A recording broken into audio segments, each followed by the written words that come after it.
And a good Tuesday morning to you. Welcome into the Nick Craig Show, streaming live this morning on YouTube, Rumble, X, and Facebook. Don't forget that you can take the show with you 24/7 on demand by checking out the Nick Craig Show in your favorite podcast app. You can also listen online by visiting the website nickcraig.com. Our show this morning is brought to you by the Law Group. Visit them online at lawgroupnc.com or give them a call, 910-251-6088. We'll have more for them coming up a little bit later on in the program this morning. Well, there is a good old-fashioned Texas standoff going on in, well, the state of Texas this morning after Democrat lawmakers fled the state over the weekend because of redistricting. And this is an interesting topic. Redistricting has been a pretty hot-button issue in North Carolina over the last 10 or 15 years. So many of you that follow North Carolina politics closely are probably familiar with the discussion of redistricting and the battle that it has been and the battle that it continues to be.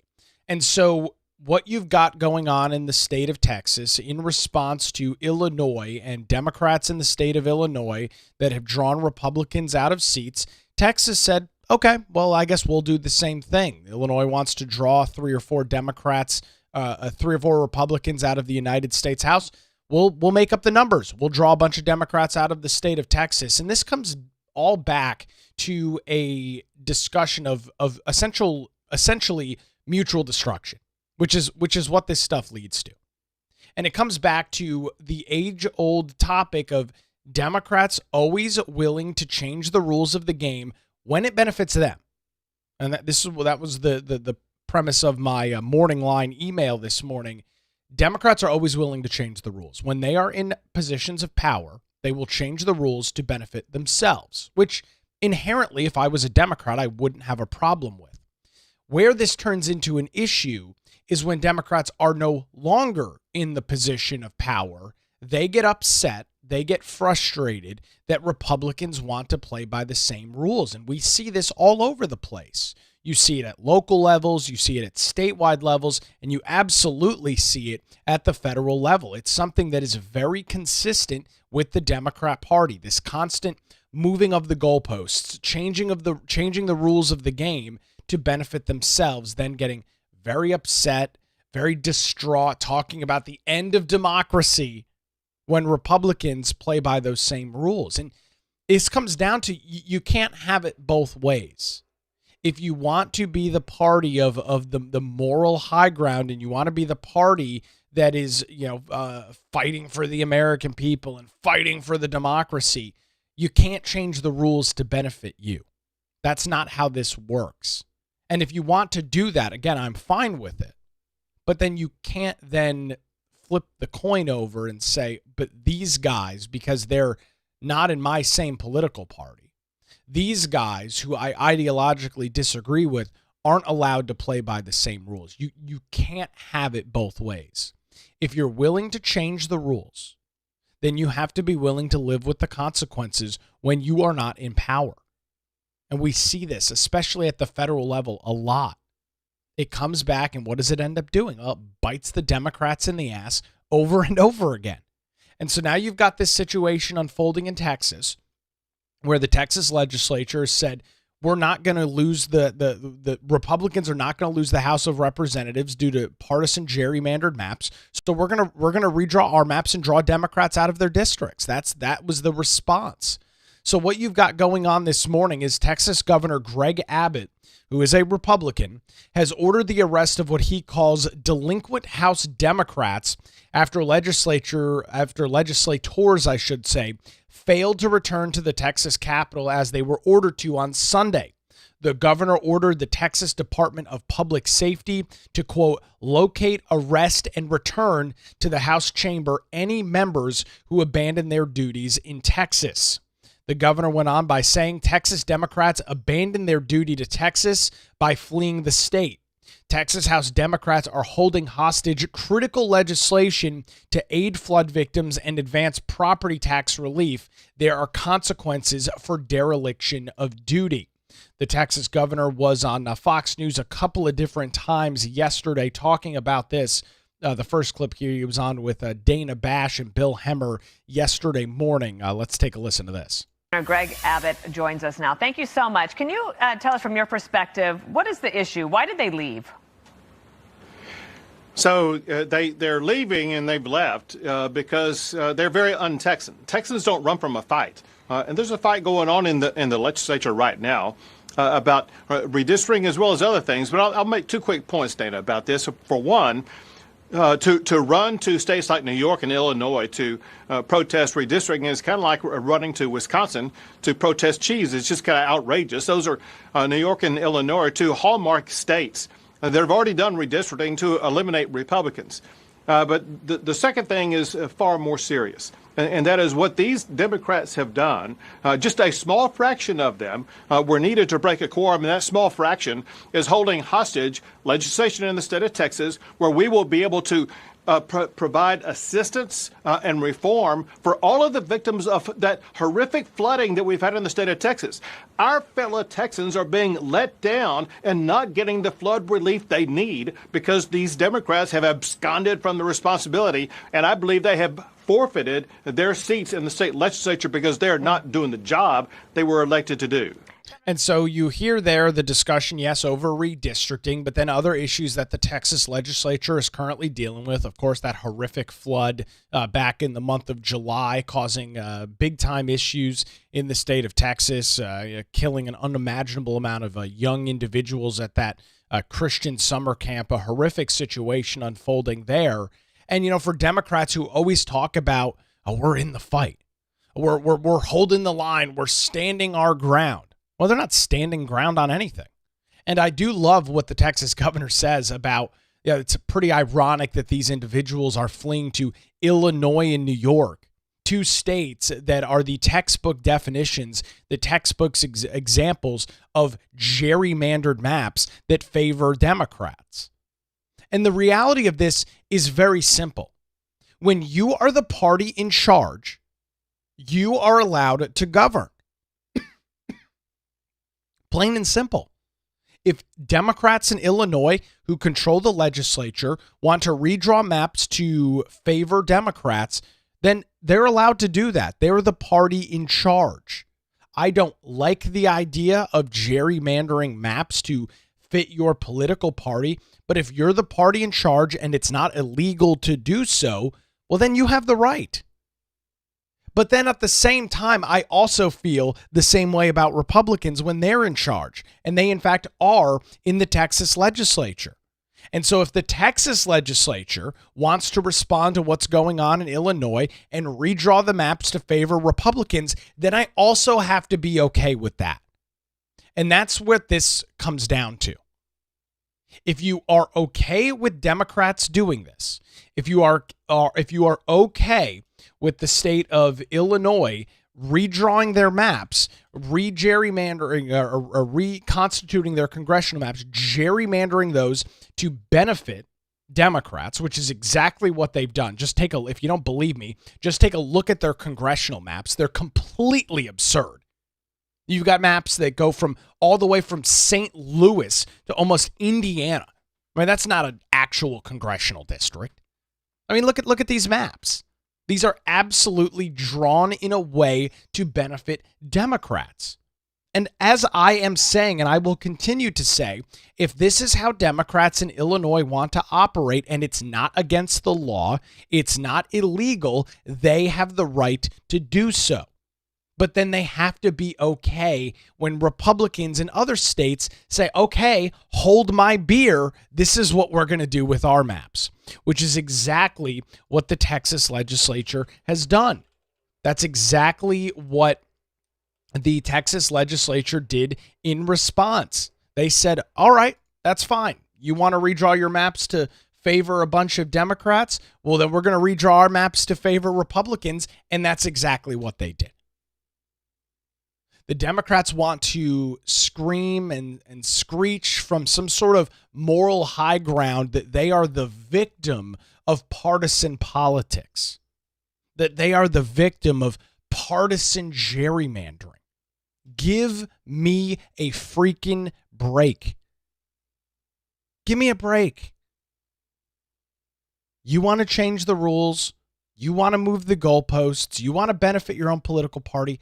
Fine. You can't be pissed off when the other side wants to do it as well. And that's what it comes down to. And it's why I brought up the term mutually destructive earlier, because that's what this inevitably leads to. And by the way, I have no problem with Republicans responding to this. I am over the days and over the discussion of, oh, we need to be the party that doesn't get down in the dirt and doesn't get down in the mud and doesn't play these games. To hell with that. This is politics, folks. There's very little morality that goes around in politics. There's very little of that actually exists. And if Republicans want to be competitive, then they need to be willing to play by the same games that Democrats do. And I'm glad that the Texas legislature said, okay, great. Yeah, we can play. We'll play ball too. This is what our maps are going to look like in response. Now you've got California responding, Gavin Newsom saying, well, we'll redraw all the Republicans out of our districts. Go for it, because there's many more red states than there are blue. So if Democrats want to gerrymander Illinois, New York, and California and a couple of their other big blue states, that's fine. Then expect every single Republican state, which there are many more Republican-controlled legislatures than Democrats, then enjoy it. Republicans, I would encourage them to redraw their maps in every freaking state and disenfranchise as many Democrats as possible. This is the game you guys want to play, right? This is how you want to operate. And it all comes back to something very simple. Why are Illinois Democrats redrawing the map? Why are they trying to give themselves an upper hand in the congressional races for the United States House? It's very simple. Democrats' ideas are no good. Democrats' ideas are being rejected by the vast majority of the American people. And so instead of retooling, instead of looking in the mirror, instead of saying, man, these ideas are crazy and nobody likes them, we should probably adapt and change so we can win, they want to change the rules of the game.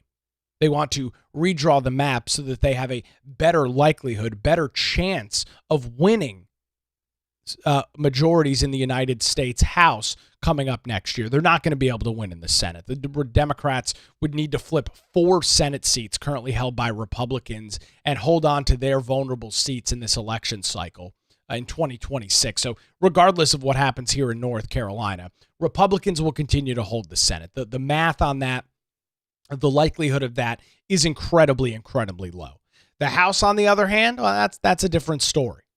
And that very well, that is going to be what Democrats are going to be fighting tooth and nail for as we get into the middle and latter parts of next year, trying to get the majority. And the math on that is possible. What do Republicans have? Like a 2 or 3 seat majority in the House right now? It's very, very slim.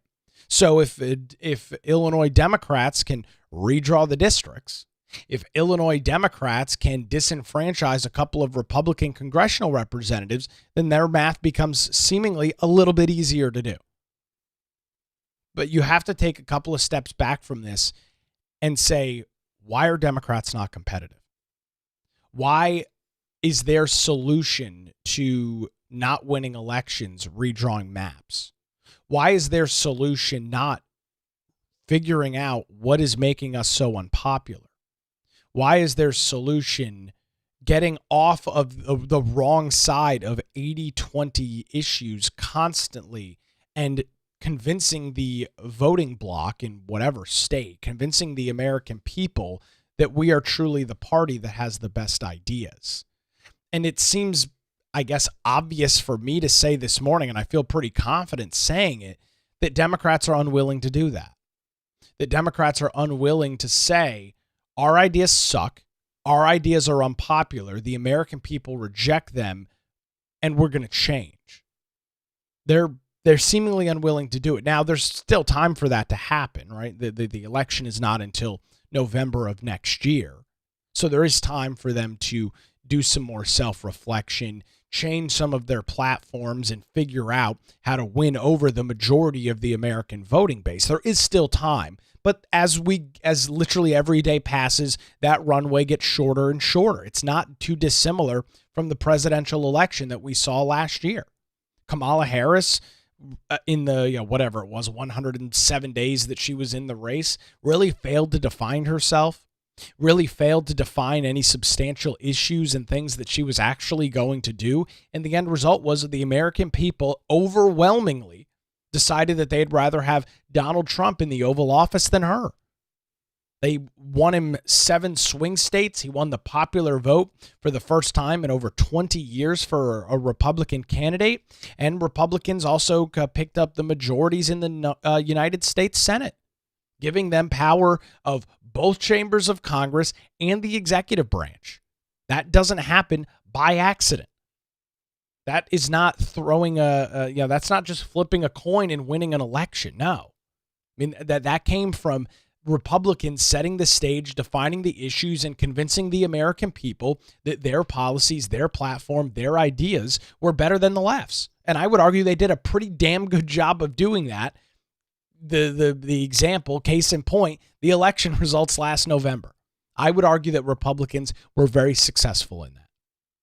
Democrats ran on the same message of orange man bad, Republicans bad, everything bad. It just didn't resonate with the voting base. And so as we head into the midterm elections, one of the big questions and one of the things that, at least from my vantage point this morning, that remains unknown, uncertain, is will the Democrat Party figure out what the winning issue and what the winning message is? And let's be clear, there are plenty of issues that the Democrats can use, can run on, and win on. But for whatever reason, they continue to get into these ridiculously stupid issues and make them big-time problems within elections and within their messaging. I mean, you've heard me go over the list of examples before, and I'll do it again real quick. Men and women's sports, an incredibly unpopular issue for the left. It's the definition of an 80-20 political issue. And they'll take it to their grave. So, there's just one small example, and it's a big deal, but just one example of an 80-20 issue that they're on the wrong side of, and one that they spent years trying to reverse the narrative, years trying to frame it, using their friends in mainstream media, using their friends in the press to frame the issue as it was something different, all for that to be completely blown out of the water in one executive order from President Donald Trump. And a bunch of state legislatures, like the state of North Carolina, passing legislation protecting female sports, protecting teenage girls and college-age girls to have the ability to play in what can only be defined as an even and fair playing field. But as I've already discussed this morning, Democrats don't care about an even playing field. They care about adjusting the rules for this very time. They have seemingly have a huge issue projecting and looking forward as to whether these things will affect us, we being, if you're a Democrat, how these things will affect us down the road. Because in many cases, they have substantial impacts long term. In many cases, they have a huge impact when you're no longer the party in charge. So the 80-20 issue on men and women's sports, 80-20 issue on immigration, just on the wrong side. Scott Jennings was the keynote speaker at our Young Republican National Convention in Nashville over the weekend. He was one of the two main speakers, and he talked about this during his conversation. Scott Jennings, you've heard his clips here on the show before. He is the sole Republican on that CNN panel with Abby Phillips, and he talked about the 80-20 issues, and he talked about the Democrats' inability to deconstruct the things that they are so-called fighting for and actually figure out how to win an election, how to get on the winning side of a message. Now, there are things that they are on the winning side of. For example, abortion. Democrats have got that issue figured out. Republicans have no freaking idea how to message it. And it is a consistent problem that they struggle with. It was a big issue in 2020. It was a big issue in 2022 as well. Right? So there are winning issues. There are winning messages that the Democrat Party has. Now, I'm not saying that the whole, late-term abortion thing is a winning issue. That is not. But Democrats have figured out how to message that. A lot of it is due to the friendly media environment. A lot of it has to do with the messaging out of media that Republicans are this, that, and the other about the issue of abortion.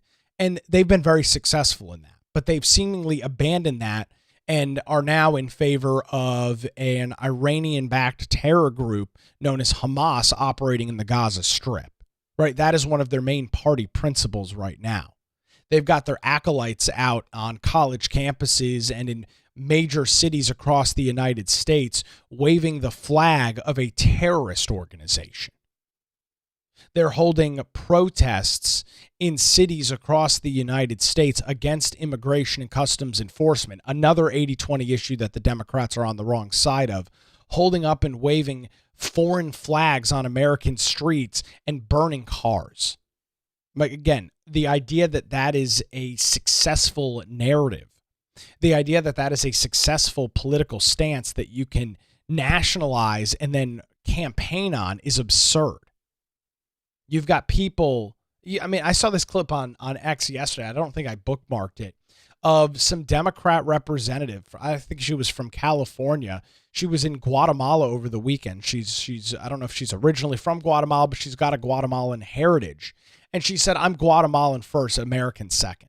That's a really stupid thing to say as an American citizen, especially if you're an elected representative in the United States of America.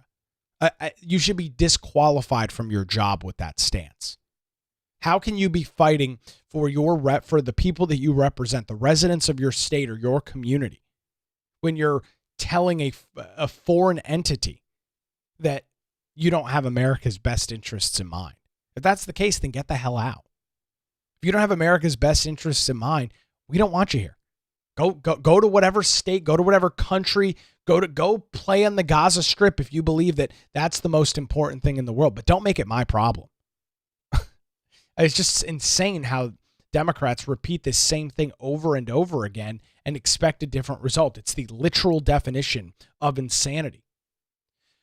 Greg Abbott was also on Fox News last night. The first clip was from yesterday morning. The second clip from last night, he was on with Sean Hannity. Take a listen to this. But Sean, that misses the point here. The point here is that Democrats have done something that's very un-Texan. They've turned their backs on their fellow Texans. When it came to a fight, they turned and ran away, not just from this redistricting fight. They ran away from dealing with the flooding issues that are still echoing across the Kerrville area. Families desperately need results from the state legislature in this 30-day special session that are not going to be delivered because Democrats are hanging out in Chicago and New York and other places. Oh, yeah. Chicago, New York, and other places. A great place to be a Democrat. So this order signed by Texas Governor Greg Abbott follows a call of the Texas House order from House Speaker Dustin Burrows. The Speaker issued warrants to compel members to return to the House chamber, with the Texas governor saying that he had ordered Texas DPS, Department of Public Safety, to locate, arrest, and return those members to the House. The House Speaker said, quote, "Texas will not be held hostage by Democrat lawmakers who abandon their duty. I commend House members who showed up today, ready to honor their oath, confront real challenges, and deliver results for the people of Texas." He continued in his post by saying to those who fled, "Your absence delays our work, but it does not stop it. I've signed civil arrest warrants to compel attendance and get back to work. We will restore quorum. We will act. We will address the issues on this special called session." And so it's a very interesting process to watch this unfold in the Texas legislature as we talk about it this morning. Now, this is not the first time, and it's being pointed out in our Rumble chat this morning, that this is not the first time that Democrats in Texas have done this. Back in 2021, somewhat of a similar situation unfolded, and then since then a rule was passed that allows the House to fine members who abandon their post $500 per day. It's an important thing to note that with that rule, they have to pay a fine from their personal funds and cannot pay it out of their campaign account. So you can't use your campaign, your fundraising to raise money and pay it. You've got to pay it out of your personal account there. Other individuals commenting on it as well, including Attorney General Ken Paxton in the state of Florida, as this mess and this insanity continues to unfold. Now you've got other individuals jumping on this as well. The illustrious governor of the state of New York, Kathy Hochul. Look to New York for reasonable partisanship, right? Here's the New York Democrat governor. Authoritarianism. Now, what Texas and Republican states are doing at the direction of Donald Trump, I say is nothing short of a legal insurrection against our capital. Legal meaning they're using the legal process. Does not mean it's legal, and it must be stopped. If Republicans are willing to rewrite these rules to give themselves an advantage, then they're leaving us no choice. We must do the same. There's a phrase, you have to fight fire with fire. That is a true statement of how we're feeling right now. Oh, good. Then let's fight fire with fire. I'll take you guys to bat. You guys have a couple of your Democrat states with your blue Democrat strongholds. Draw all your districts. I really don't care. Republicans will win in the end of this. And let's be perfectly honest and clear. Let's look at who started this. Illinois started this back a couple of weeks ago. And the result is other states are responding. And just to prove this point here in North Carolina about how gerrymandering, which, by the way, when Democrats gerrymander, it is known as equality. When Republicans gerrymander, it is, as you just heard there from Kathy Hochul, an insurrection, a legal insurrection. So I submit to you Exhibit A this morning. For those listening on the audio version, I wish you could see this. These are North Carolina's congressional districts from 1993 to 1998. This is during a period of time in which Democrats had more than 100 years worth of control in the North Carolina legislature. This is what congressional maps looked like in the state of North Carolina from 93 to 1998. You can look at the first congressional district spans all the way from the Virginia border almost to South Carolina. Almost to South Carolina. District 12 encompasses both the Charlotte and Raleigh metropolitan areas. These are maps that Democrats drew in North Carolina when they were in complete and exclusive control of the legislature. So again, you're going to have to spare me your outrage over how this is once again the Republicans' fault. You are going to have to spare me again about how your party, the Democrats, are the ones trying to make fair and free elections when this is the kind of garbage that you guys come up with. House District 12 on this map literally follows Interstate 85. If you get off of an exit on Interstate 85 to get gas, you go into a different congressional district. You get back on the interstate. Once again, you're on a different district. These are the maps the Democrats drew. This is a real map in North Carolina from 1993 to 1998. I always make sure that I have this readily available when I have to listen to Democrats talking about partisan gerrymandering. And so let's compare and contrast that to what is going on now in North Carolina and just kind of look at what the districts look like in 2025 as we move forward. And so here are the maps currently in the state of North Carolina. They look very different from what we saw in that first image. You've got districts that are, for the most part, pretty contiguous. You've got maps, for the most part, that show an area that is geographically centered and geographically located. You compare and contrast that to this map, and it's completely laughable. The Republicans are responsible for one. The Democrats are responsible for another. What a freaking mess. All created by the Democrats because they are unwilling to change their policies, change their platforms, and change their ideas. if you can't win an election fair and square, if you can't convince the majority of voters that your party has the best ideas, the best solutions, the best platforms to go forward, then you can't possibly win. And, looking at what's going on here, I hope that Greg Abbott absolutely throws down the hammer and Attorney General Ken Paxton throws down the hammer. I'm sick and tired of it. Guys, it's very simple. We won. You are not in the party of power. Your ideas suck. Change your party and win elections if you want to be in charge. If not, then Republicans are going to continue to govern. And you can fly on a jet, you can fly away to Illinois or Texas or whatever Democrat paradise stronghold you want to and completely usurp your duty. I can promise you it's not going to work out for Democrats long term. I can promise you that it's not going to work out for the Democrat Party. And so here are some of the Democrats talking about this, including Jasmine Crockett, who is set to lose her congressional seat as a result of these maps being redrawn. This is what she's got to say at a big press conference with her buddy Al Green. That they talk a lot of noise, but these guys are weak. That's why they're over here trying to bully people. Bullies are always weak. The difference is they expect Democrats to kind of be the nice guys that we are. They expect us to take the punch and say thank you. Well, I am here to tell you, not only are we going to punch back, but we about to beat you down. We about to beat you down. All right, Jasmine Crockett, great English there as always. No big surprise. How are you going to beat us down? You guys can't win anything. You guys got your asses handed to you on a silver platter in November of last year. How are you going to beat me down? How are you going to beat the Republicans down? You guys lost. You had an easy election victory in front of you.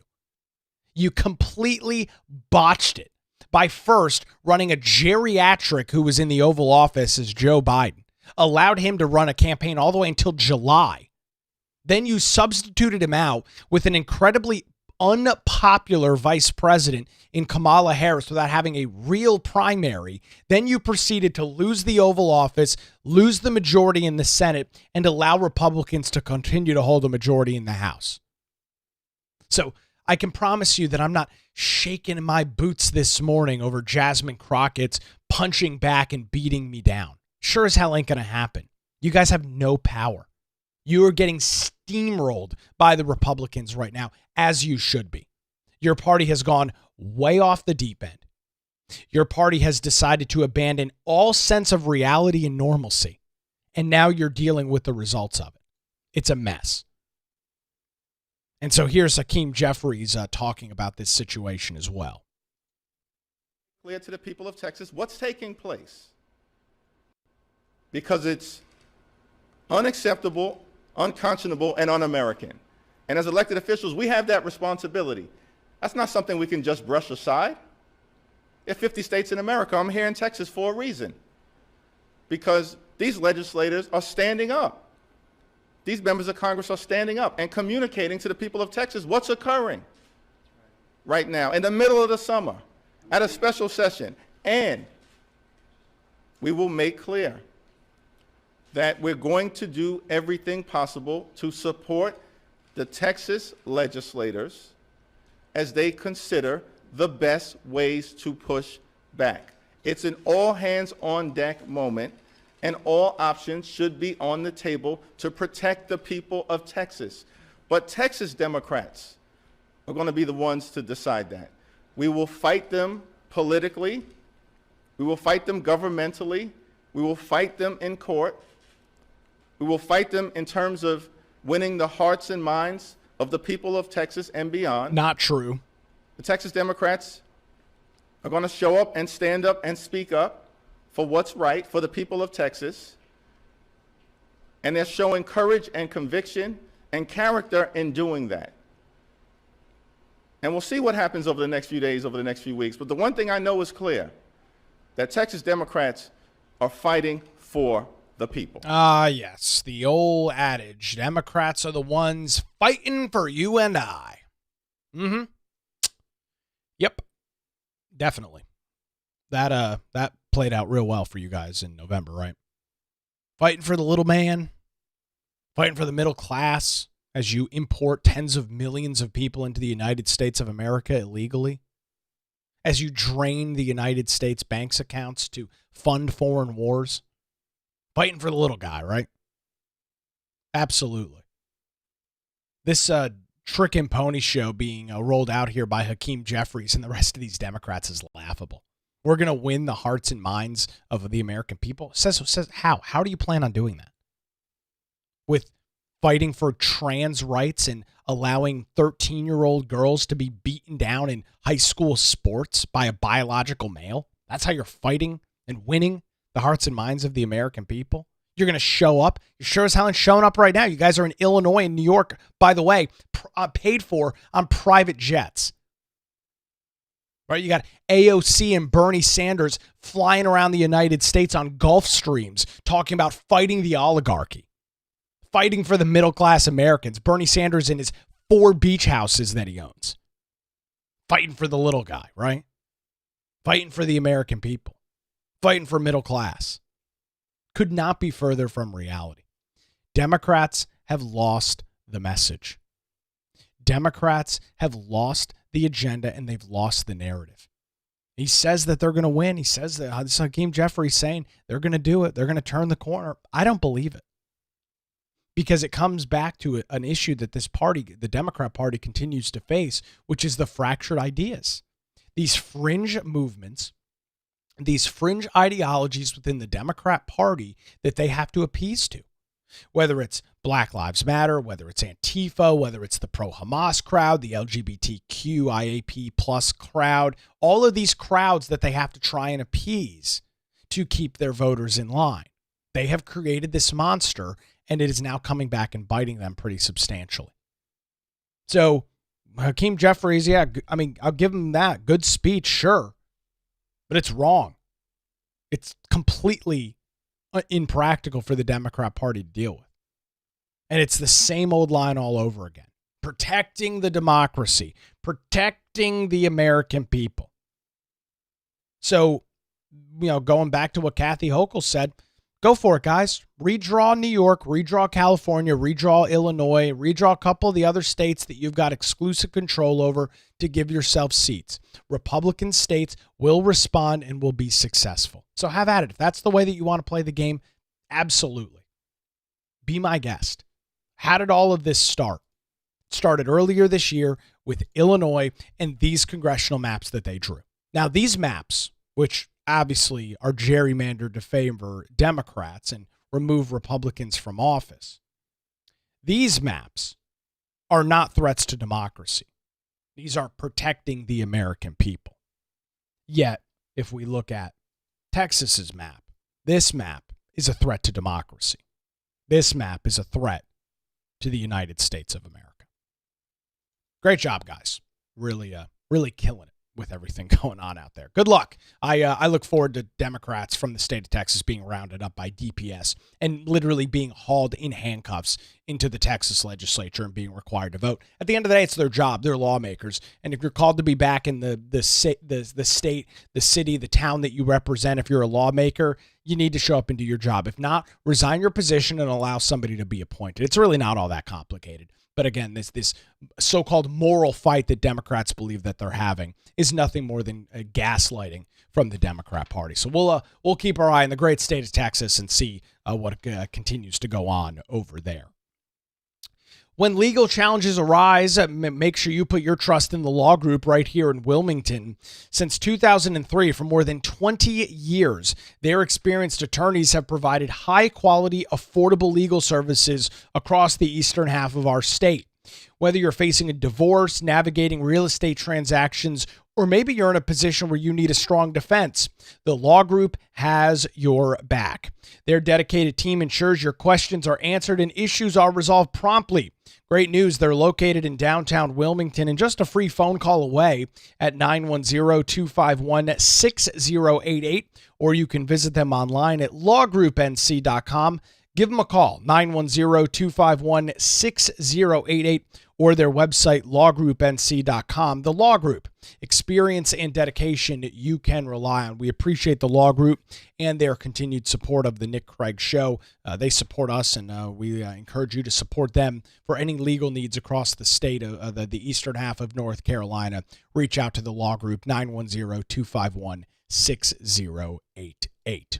On the other side, the city of Wilmington has a meeting scheduled for tonight, a pretty lengthy Facebook post dealing with homelessness from Council Member Luke Waddell. We'll get into those details coming up here in a few minutes as the Nick Craig Show rolls on, streaming live Tuesday morning on YouTube, Rumble, X, and Facebook, and 24/7, wherever you get your podcasts.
And a good Tuesday morning to you. Welcome back to the Nick Craig Show. Don't forget that if you are interested in getting bonus content, including daily show notes and more, you can subscribe to the show and support it financially. We are a audience-funded and advertiser-funded program here. No corporate backing, no big media sponsors.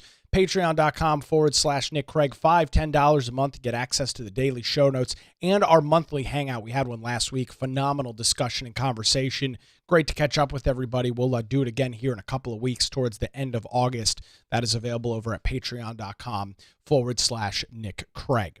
So the Wilmington City Council is meeting tonight, and homelessness has been a pretty big topic of conversation. For those that have been following me and used to listen to me back on the radio here in Wilmington, you know that we had this discussion many a times. It was a very, very hot button discussion, a very hot button issue, and it remains to be one. And so this post yesterday on social media from Councilman Luke Waddell is a pretty interesting one, and I think it's important to go through it, set the stage, and then of course we'll watch the meeting tonight. I'll pull some clips out, and we'll have that further discussion tomorrow morning. But let's jump into Councilman Waddell's comments. He writes, On Tuesday night, I am introducing a common sense public camping ordinance that I hope will be adopted by the majority of the City of Wilmington Council. This comes after much discussion with the people of Wilmington, who are pleading with leaders of the city to take action and restore some order to our public spaces. We have a compassionate community that has invested heavily in this issue and offered a robust array of services for those who need and want them. The want is key. We'll come back to that in a second. This is a great thing, but must be coupled with accountability. Don't believe me? Just ask San Francisco. In June of 2024, the United States Supreme Court ruled that municipalities have the authority to enact and enforce public camping ordinances. Since that landmark decision, cities across the country have moved quickly to enact public camping ordinances and establish clear guidelines for their communities. Meanwhile, Wilmington has not acted, despite New Hanover County already having an ordinance in place. I believe that we are at a crossroads in this city. Do we follow the path of cities like Los Angeles, where vagrancy, open-air drug use, and lawlessness have taken hold, or do we choose a different course of one that prioritizes public safety, order, and accountability? As well as a well-functioning city requires setting boundaries, putting public safety first, and enforcing laws. I know where I stand. Signed, Luke Waddell. This is a phenomenal post, and I very much look forward to this conversation taking place tonight at the city council meeting, because Councilman Waddell is absolutely spot on. You have got vagrancy and lawlessness that exists within the city of Wilmington, and he says something very important in his post. We have a compassionate community that has invested heavily in this issue and offers a robust array of services for those who need and want them. The want is the key portion, or at least to me, is the key portion of that statement. You cannot compel individuals, and this is all dealing with homelessness. You cannot compel individuals who are homeless and want to be homeless to go take charity from groups. You cannot force or compel individuals to get off of drugs, get off of alcohol, and clean up their life. You can't. We live in a free country. You're allowed to be that if that's what you want to be. But at the same time, you also do not get the right to infringe on other people's ability to operate their business and live in a clean, safe environment because that's what you want to do. I'll never forget this. The late Deb Hayes, her tragic passing a couple of years ago, when New Hanover County adopted this ordinance, she joined me on the radio, and we had a lengthy discussion about this. And I wish I had that clip. I'm sure. Hopefully, it exists somewhere. And she talked about how, for those individuals that want to be homeless and do not want to take advantage of the great charities and the great communities that exist throughout our area that try and help these individuals, for those that don't want to take advantage of that, that's fine. But their rights stop when they start infringing on others. When you are harassing individuals who are walking to work, when you're harassing individuals in the county's public parking deck as they're, having to go and sit through jury duty, that's when your rights stop. You don't have the ability to infringe on my rights because you want to be a drug addict that lives on the streets of downtown Wilmington. You don't get to harass me and my girlfriend as we walk to a bar because you're home. That your rights stop. You don't have that freedom. You don't have that flexibility anymore. And of course, Democrats, and I'm sure you'll hear it tonight about how, we need to help these individuals, and we already help them. We provide, between the county and the city, millions of dollars a year, either directly through the city and the county or through nonprofit groups within southeastern North Carolina that provide these individuals with the opportunity to get clean, to get their lives back on track and get off the streets. The fact of the matter is, some of the people that are currently homeless in downtown Wilmington are not interested in those solutions. They're not interested in changing their lifestyle. And again, I don't care what they do. That's fine. But you don't get the right to infringe on businesses, to infringe on the rights of citizens in the city of Wilmington and in New Hanover County, because that's what you're choosing to do. County Commissioner Dane Scalise commented on this post and said, "Thank you, Councilman Waddell. We can and should be compassionate towards those in need. We must simultaneously make clear that violence, theft, drug trafficking, and other criminality is unacceptable in our community. Everyone deserves to feel safe in their city, neighborhood, and home. Even though some partisan actors and organizations who directly benefit from unlimited spending on homeless services may disagree, the overwhelming majority of the public is looking for some common sense leadership on this issue. I am grateful you are on the Wilmington City Council to provide that." And I think he's absolutely, Councilman Waddell and Commissioner Dane Scalise are absolutely spot on. And, you know, there's other there's other people commenting on this. You know, somebody, I'm not going to read their name, but I'll read their comment saying, quote, "This isn't a camping ordinance. It's a cruel, unchristian attempt to treat the least among us like criminals. These are human beings, and in some cases with families and children. How about fixing the issues that cause homelessness, like more affordable housing? That doesn't solve any problems." Again, you can't compel somebody to clean their lives up. You cannot force somebody to get into a rehab facility over at Coastal Horizons, even though the city and the county spend hundreds of thousands of dollars a year subsidizing their operations. You can't force it. But it is time to clean up the city of Wilmington. It is time to clean up New Hanover County. We've seen it take place in New Hanover County. The big homeless encampment off of Kerr Avenue, gone. The one behind Target, gone. It's illegal. There's a public camping ordinance that exists. It's not allowed in the city anymore. It's not allowed in the county anymore. Mental illness is a big issue with all of this. But again, if individuals are unwilling to take the services that are available, if individuals are unwilling to use the resources that are available, there's really not a whole hell of a lot else you can do. You can't force or compel somebody in a free country to do what you think is best for them. That's not how our system operates. So this is going to, I would imagine, spark some pretty fiery debate tonight within the city of Wilmington. We'll have eyes and recorders on the meeting tonight, and we'll provide some more rundown of this coming up tomorrow morning right here on the Nick Craig Show. A final comment coming in on our Rumble chat this morning. So many mentally ill and homeless people at all times. Lots of panhandling, lots of unhinged people yelling at the air in a scary way. And it comes down to public safety, right? You look at San Francisco, you look at Los Angeles, you've seen the absolute liberal hellholes that those places have become because they refuse to deal with homelessness. So instead, they provide people clean needles so that they can shoot up heroin. That's their solution to the drug problem in San Francisco. Here's a clean government taxpayer-funded needle so that you can shoot up an illicit illegal drug publicly in the city of San Francisco. That, I think it is pretty clear to say, has not worked. That has not been a good solution. And so the city of Wilmington tonight has an opportunity to prove and make a different decision seeing what has unfolded in those places. The meeting is tonight. I'd encourage you to email the Wilmington City Council and encourage them to move forward with this public camping ordinance.